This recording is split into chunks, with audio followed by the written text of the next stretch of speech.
Hello, today we will see how to mark return for B2C orders and return put away in the EasyEcom. Step 1. Marking the return of the order. First go to the order section in the left navigation menu and select the return and replacement option. Now select the criteria of the field available for the return. Let's say for the RTO use the tracking number option, and for the customer return use the return tracking number. Since we have the RTO, we select the tracking number and scan the barcode available on the return package. Now select the radio button and choose the reason for the return. You can add the notes which is optional and edit the return date. We can also edit the return quantity. Now select the status of the return inventory accordingly. Like your item is in good condition or sellable condition, you need to select the QC pass and finally click on the mark as return button.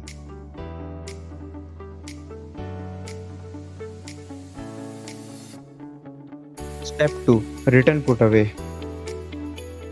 Go to the inventory section in the left navigation menu and select the put away option.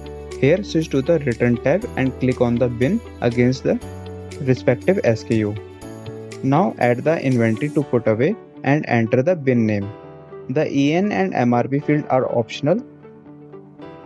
Now you click on the confirm button. This completes the return processing in EasyEcom.